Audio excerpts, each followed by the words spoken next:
জয় হিন্দ আমার প্রিয় বন্ধুরা।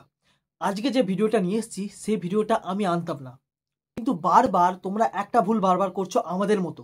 আমরা যে সমস্ত পরীক্ষার্থীরা ডাব্লিউপি আগে বা কলকাতা পুলিশ পরীক্ষা দিয়েছি কনস্টেবলে, সেই ভুলটাই করেছি। কি ভুল করেছি? পরীক্ষা তোমাদের বেশি দিন নেই, খুব জোর আছে 10 দিন। এই 10 দিনের পরীক্ষা দিচ্ছ, কেউ কেউ কিছু উল্টোপাল্টা করে ভিডিও দেখছো। কি ভিডিও দেখছো ইউটিউবে? যে কাট অফ ভিডিও। আগে তোমাদের পরীক্ষাটা হলো না, ভালো করে ভাবো। তোমার পরীক্ষাটা হলো না, তোমরা সারাদিন খালি কাটা ভিডিও, কিন্তু তোমার যে ফাইনাল যে কোশ্চেনটা পাবে, সেই কোশ্চেনটা তুমি পরীক্ষায় দিলে না, তার কাট অফটা তুমি কি করে পাবে? ভালো করে কথাটা ভাবো, একটু মন দিয়ে কথাটা ভাবো। কোনো রকম এমন কিছু নিয়ে যাবে না যে পরীক্ষার হলে আমাকে ওই ওরকমই পেতে হবে, ওইটাই করতে হবে, এরকমই করতে হবে।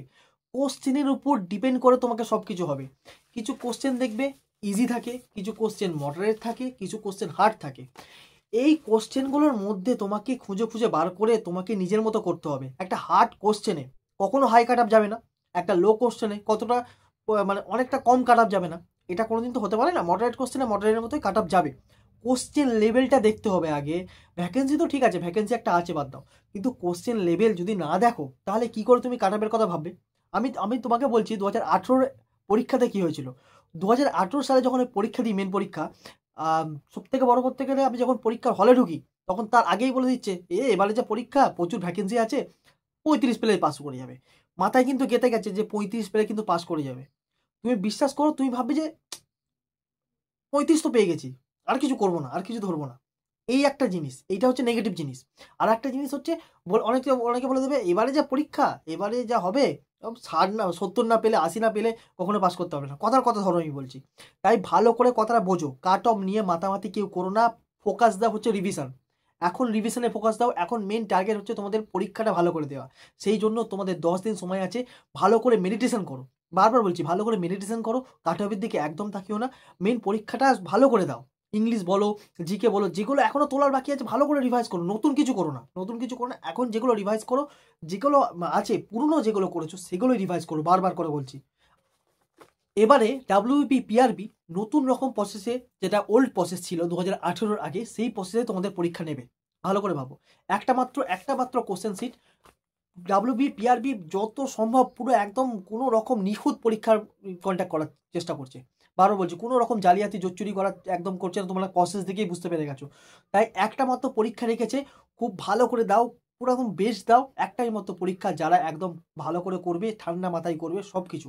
আর প্রসেসের জন্য কাট আপ কি বেড়ে যাবে? কাট আপ কিছুই বাড়বে না। সহজ কোশ্চেন, বারবার একটা কথা বলছি, সহজ কোশ্চেন এলে কাট আপ বাড়বে, শক্ত কোশ্চেন এলে কাট আপ কমবে, মডারেট কোশ্চেন এলে কাট আপ নর্মালি থাকবে। তাই বারবার করে বলছি, এই কথাগুলো একটুখানি শোনো, একটুখানি। হ্যাঁ, আর অনেক ভাইরা বলছিল যে একটা টার্গেট স্কোর বা সেফ স্কোর এনে দাও। একটা টার্গেট স্কোর বা সেফ স্কোর আনলে আমরা একটা টার্গেটের মধ্যে থাকবো, একটা পড়ার মধ্যে থাকবো। বারবার বলছি, এই টার্গেট দিচ্ছি মানে এইটাই, যদি হার্ড শক্ত কোশ্চেন থাকে এটাই করতে হবে, এর কোনো মানে নেই। বারবার বলছি, ভালো করে বোঝো। শক্ত কোশ্চেনে আলাদা প্রসেস তোমরা নিজেরা তৈরি করবে, কিন্তু আমি একটা টার্গেট স্কোর বা সেফ স্কোর, ভালো করে বলছি, এটা সেফ স্কোর একটা নিয়ে এসেছি। এবং প্রিভিয়াস ইয়ারের যে কাট আপগুলো ছিল অনলি ডাব্লিউবিপি মেন, সেইগুলো কাট আপগুলো ভালো করে তুলে ধরেছি এবং পুঙ্খানুপুঙ্খভাবে বিশ্লেষণ করছি। আগের বারে কিরম কাট আপ গেছিলো, এবারে কিভাবে কাট আপ বলবো না, সেফ স্কোর। তোমার হচ্ছে সেফ স্কোর। আগের বারে কাট আপ তো চলে গেছে, সেটা জানো সবাই, কিন্তু এবারে তোমাদের টার্গেট স্কোর এবং সেফ স্কোর এই ডায়েরির মধ্যে করা আছে আমার। ভালো করে তোমরা দেখো, এই ভিডিওটা দেখে পরিষ্কার বুঝতে পেরে যাবে যে কি সেফ স্কোর বা কি টার্গেট স্কোর থাকতে পারে। নট কাট আপ, কাট আপের কথা বলছে না, কিন্তু আমি কোশ্চেন যেদিনকে পাবো সেদিনকে অ্যানালিসিস করবো তোমাদের কাট আপ ভিডিওটা কি হবে না হবে। একটা চাকরির কতটা দরকার সেটা তোমরা জানো ভালো করে, যারা এখনো পারছো না, বারবার ফেল করছো, ভালো করে বোঝো কথা। ডাব্লিউপি বেস্ট স্ট্র্যাটেজি দেওয়ার সময় নানা রকম ভাবে বলে দিয়েছিলাম যে কোথা থেকে কি করবে, এবং কি টার্গেট একটা স্কোর দেওয়া ছিল, টাইম টেবিল সব কিছু বলা ছিল, মক টেস্ট সব কিছু বলা ছিল। আজকে যে ভিডিওটা নিয়ে এসেছি কাট আপ, এটা ডাব্লিউপি 2025-এর কাট আপ, কিন্তু কাট আপ নয়। বারবার বলছে এটা কাট আপ লেখা আছে যে প্রিভিয়াস ইয়ারের কাট আপ। প্রিভিয়াস ইয়ারের কাট আপ কি ছিল? কাট আপ যেহেতু দেওয়া আছে একদমই কাটা। কারণ এই কাট আপ নিয়ে একদম ভিডিও দেখো না, একদম দেখো না। 2025-এর এখনও তোমাদের পরীক্ষা হয়নি, তাই কাট আপ ভিডিও, এই ডাব্লিউপি কাট আপ ভিডিও একদম কিন্তু দেখো না। যে কাট আপটা আমি কথা বলছি সেই কাট আপটা হচ্ছে প্রিভিয়াস ইয়ারের কাট আপ। আমি দেখো এখানে দেওয়া আছে ডাব্লিউপি 2018 সাল থেকে, সাল থেকে তোমাদের যে পরীক্ষাগুলো হয়েছে সেইগুলোর পুরো 2018, 19 এবং 20। ভালো করে দেখো ভিডিওটা, ভালো করে পুরো আলাদাভাবে কিন্তু বোঝানো আছে। কি বোঝানো যে এই নতুন প্রসেসে প্রথমে হচ্ছে প্রিলিমিনারি হয়েছিল, তারপর মাঠ হয়েছিল, মেন পরীক্ষা হয়েছিল, তারপর ইন্টারভিউ হয়েছিল, এটা হচ্ছে মেন। এবার কিন্তু এই তোমার একটা কাট আপ তুমি জিনিস দেখে যাও তাহলে একটা সেফ স্কোরের মধ্যে চলে যাবে, নট কাট আপ। আমি বারবার করে বলছি কাট আপ কিন্তু নয়, কাট আপ কিন্তু নয়, বারবার রাত দিন এক করে তুমি শুধু ইউটিউবে কাট আপ ভিডিও দেখে যাচ্ছ, কাট আপ কিন্তু নয়, এটা WP 2018 কিন্তু কাট আপ। এটা বারবার জিনিসটা দেখো তাহলে একদম ক্লিয়ার হয়ে যাবে তোমরা। দেখো 2018 5702টা মানে ভ্যাকেন্সি ছিল, তার কাট আপ গিয়েছিল UR হচ্ছে 33, তোমার হচ্ছে ফাইনাল গেছিলো 47.75, OBC বি গেছিলো হচ্ছে 32.5, আর OBC ফাইনাল গেছিলো মেরিট লিস্টে 46.17। এটা হচ্ছে ইন্টারভিউয়ের পর, আর এটা ইন্টারভিউ ছাড়া। OBC এ হচ্ছে 30 গেছিলো, আর হচ্ছে ফাইনাল কাট আপ 41 গেছিলো। STতে 27 গেছিলো, 38 গেছিলো হচ্ছে ফাইনাল। SCতে গেছিলো 31, আর হচ্ছে ফাইনাল কাট আপ কিন্তু 42। আর এবারে একটা কথা বলি, এবারে একটা জিনিস মনে রাখবে, বারবার কথা বলছি, 2018 আগে যেহেতু যেরকম প্রসেসটা হতো সেই প্রসেসটা কিন্তু এটা না, আমি বলছি। এবারে দেখো প্রতিবারে যে মেন পরীক্ষা হয়েছে, মেন পরীক্ষার পর কতগুলো নাম্বারটা বেড়েছে, ভালো করে দেখো কত নাম্বার বেড়েছে। এবারে কিন্তু বারবার বলছি, এবারে 2025 সালে, ঠিক আছে, দেখবে মেন পরীক্ষার যে নাম্বারটা, এই মেন পরীক্ষার থেকে নাম্বার যে ইন্টারভিউয়ের নাম্বার কিন্তু বেশি পার্থক্য থাকবে না। ইন্টারভিউয়ে কিন্তু ওই 14-15 বেড়ে গিয়ে মেরিট লিস্ট হবে কাট আপ থেকে, মানে মেন কাট আপ থেকে 14-15 বেড়ে গিয়ে হয়ে যাবে, এরকম কিন্তু হবে না। এইটা জিনিসটা মিলে যেতেও পারো, এইটা কোনো বলে রাখতে পারি। যা খেল দেখাতে হবে তোমাকে, তোমার WP একটা পরীক্ষা যেটা আছে সেটা তোমাকে দেখাতে হবে, তারপর মাঠ আছে। ভালো করে তোমরা দেখতে পেলে 2018 কাট আপটা আমি দেখিয়ে দিলাম। এবার আছে 2019-এর কাট আপ। WP 2019 8419 কাট আপ ছিল হচ্ছে, UR ছিল 38, যেখানে 56 বেড়েছে। OBC বি হচ্ছে 37.75, 53.67 বেড়েছে। OBC এ হচ্ছে 36 ছিল, 44.92 বেড়েছে। ভালো করে একটা জিনিস দেখো যে কাট আপগুলো কতটা ইনক্রিজ হচ্ছে। দেখো ইনক্রিজ তো হচ্ছে, আগে 33 ছিল, এখানে 38 হয়েছে। বারবার দেখো সব কিছুই নাম্বার কিন্তু ইনক্রিজ হচ্ছে, একটা মাইনাস হয়নি, কিছুই মাইনাস হয়নি। SC ST থেকে সব কিছুই থেকে আরম্ভ করে তুমি দেখো একটা জিনিস ভালো করে বুঝবে যে 37.75, 49.17 গেছে, STতে 32 গেছে, 41.08 বেড়ে গেছে। একটা জিনিস দেখো, কাট আপ কিন্তু কখনো কিন্তু কমে না। একটা কথা বলছি, কাট আপ কিন্তু বারবার বলছি, কাট আপ কিন্তু কমে না।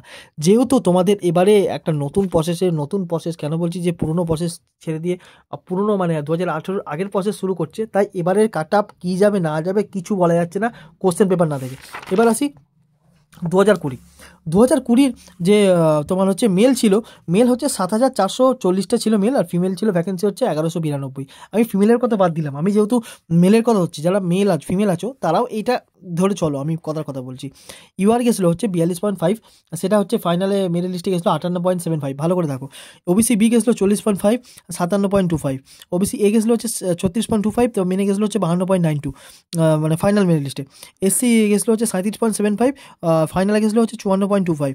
ST গেছিলো 31.75, আর হচ্ছে ফাইনাল মেরিট লিস্টে গেছিলো 46.82। ভালো করে দেখো একটা জিনিস, আমি তোমাকে আগেরটাও যেরকম দেখালাম যে নাম্বার ইনক্রিজ হয়েছে, দেখো UR এ গেছিলো 33, কিন্তু ওখানে ছিল 38, কিন্তু এখানে গেছিলো হচ্ছে 42.5। যতই তোমার এখানে কাট আপ কিন্তু দিন বেড়েই চলেছে। তাই আমি তুলনামূলকভাবে বলতে পারি, তোমাদের যে একটা সেফ স্কোর নিয়ে এসেছি, ঠিক আছে, একটা টার্গেট স্কোর নিয়ে এসেছি, টার্গেট স্কোরটা ভালো করে দেখো, তোমরা ভালো করে বোঝো, তারপর আমাকে বলো। অনেকের মন্তব্য করবে, দাদা এত কাট আপ যাবে কি না। কাট আপ আমি বারবার করে বলছি যে কাট আপ আমি বলছি না, আমি একটা সেফ স্কোরের কথা বলছি। সেফ স্কোর কেন বলছি, কারণ তোমাকে একটা পরীক্ষা দিচ্ছ, একটা সেফ স্কোর, একটা মোটামুটি একটা লক্ষ্য তো দরকার, সেই লক্ষ্যটা বলছি। আমি বারবার করে বলছি যে কোশ্চেন যদি হার্ড আসে, এটা কিন্তু নাও প্রযোজ্য হতে পারে। কোশ্চেন যদি মানে সহজ আসে, মোটামুটি একটা বলছি যে একটা মডারেট এলে এরকম হতে পারে, সহজও আছে, হার্ডও আছে, মডারেট আছে। তাই তোমাদের দেখো একটা জিনিস বারবার করে বলেছি, এখানে দেখো জিকেতে আমি একটা টার্গেট স্কোর আগে কিন্তু দিয়েছিলাম, এবার একটু অ্যানালিসিস করে দিয়েছি। ভালো করে দেখো, আমি বলছি তুমি যদি জিকেতে 18 পাও, এত সুন্দর করে কেউ বোঝাবে না। ভালো করে দেখো টার্গেট যেটা দেওয়া আছে, টার্গেট বা সেফ স্কোর যেটাই বলো, আমি টার্গেট বলছি না, আমি সেফ স্কোর টার্গেট লিখেছি, কিন্তু সেফ স্কোর বলছি। জিকেতে হচ্ছে 18 দেওয়া আছে, ভালো করে দেখো 18। জিকেতে যদি 18 পাও, জিআইতে পাও যদি 20 পাও, ভালো করে দেখো এর কোশ্চেন হলো। ম্যাথে যদি 19 পাও, ইংলিশে যদি 3 পাও, আমি দেখো 3 ধরছি, এত কম আমি তো ধরছি না। যেও কম বেশি ভালো থাকতে পারো, কেউ খারাপ থাকতে পারো, তাও দেখো তোমাদের 60 নাম্বার আসছে। এটা আছে দেখো জিকেতে 25-এর মধ্যে 18 তুমি যদি পাও, ভালো করে দেখো জিআইতে 20, 25-এর মধ্যে 20 যদি পাও, যে জিআইতে মানে একটু নাম্বারটা বাড়বে, আরও তোমার নাম্বার বাড়বে। জিআই আমি বলে দিচ্ছি গ্যারান্টি, নাম্বার বাড়বে, যারা একটু ভালো করে প্র্যাকটিস করেছে নাম্বার বাড়বে। ম্যাথে 19টার মতো ধরেছি, 19টা, 25টার মধ্যে 19টা, আমি 6টা ম্যাথ বাদ দিলাম, 6টা ম্যাথ খুব হার্ড আসে, কেউ পারে না, আমি কথার কথা বলছি, তাতেও তোমার 19টা করতেই হবে তোমাকে, যদি একটুখানি ভালো করে করো। ইংলিশে 3টে ধরেছি, 3টে আমি ধরেছি, কেউ যদি ইংলিশে একটাও না ছাড়ো, এখানে তোমাকে প্লাস করতেই হবে। বারবার বলছি, স্ট্র্যাটেজি হচ্ছে এটাই। কেউ যদি ইংলিশ দেখো, কেউ হয়তো পড়োনি, কিন্তু এই তিনটেতে তোমাকে একদম ভালো করতেই হবে, কিন্তু ভালো করতে হবে। 3 নাম্বার যেন এই 3টে নাম্বার থেকে যেন ভাগ হয়ে যায়, তো তাও পাচ্ছ 60। আমি এই 60 স্কোরটা নর্মাল তোমাকে 60 স্কোর একটা টার্গেট বলে রাখছি, ধরে রাখবে। কেউ যদি বলে যে আমাকে সেভ স্কোর দাও, এটা। এবার দেখো, কেউ যদি এর থেকেও তো ভালো হয়, আমি নর্মাল স্টুডেন্টের কথা বলছি, নর্মাল স্টুডেন্টের কথা বলছি, বা একটুখানি পিছিয়ে আছে তারা 1-2 নাম্বার এদিক ওদিক হতে পারে।